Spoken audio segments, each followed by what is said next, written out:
సాంఘిక కార్యకలాపాలు జరిగితే చట్టపరమైన చర్యలు ఉంటాయనడానికి. నిజామాబాద్ జిల్లాలో ఎన్నికల నియమావళిలో భాగంగా సైలెన్స్ పీరియడ్ అమల్లో ఉన్న నేపథ్యంలో ఎన్నికలతో సంబంధం ఉన్న అంశాలపై ఎవరూ పత్రికా ప్రకటనలు జారీ చేయరాదని, పత్రికా సమావేశాలు నిర్వహించరాదని జిల్లా ఎన్నికల అధికారి కలెక్టర్ ఇలా త్రిపాఠి స్పష్టం చేశారు. ఎన్నికల సంఘం అనుమతి పొందిన అధికారులు మాత్రమే ఎన్నికల నిర్వహణకు సంబంధించిన విషయాలపై మాట్లాడవచ్చన్నారు.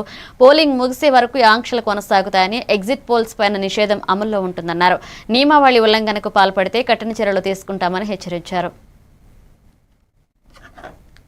మున్సిపాలిటీకి సంబంధించిన 4 కేంద్రాల్లో డిస్ట్రిబ్యూషన్ పోలింగ్ మెటీరియల్ డిస్ట్రిబ్యూషన్ ఈరోజు జరుగుతూ ఉంది. అదేవిధంగా రేపు మనకి పోలింగ్ డేట్ ఉంది.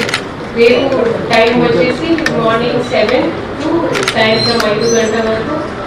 సాయంత్రం 5 గంటల లోపు పోలింగ్ కేంద్రాల ప్రహారీకి 100 మీటర్ లోపల వచ్చిన ఓటర్స్కి మేము ఒక టోకెన్ నంబర్ ఇస్తాము.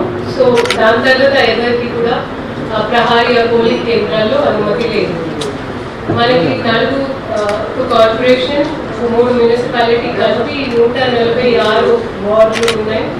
టోటల్ పోలింగ్ కేంద్రాలు వచ్చేసి 729. టోటల్ ఓటర్ ఎలక్టర్ సంఖ్య వచ్చేసి 4,95,485. సంఖ్య వచ్చేసి 2,625. టోటల్ నంబర్ అంతా కలిపి పిఓ, ఏపీఓ, ఓపీఓ కలిపి మనకి టోటల్ 4,375 మంది పోలింగ్ పర్సనల్స్ అందుబాటులో ఉంది. రేపు పోలింగ్ నిర్వహిస్తారు.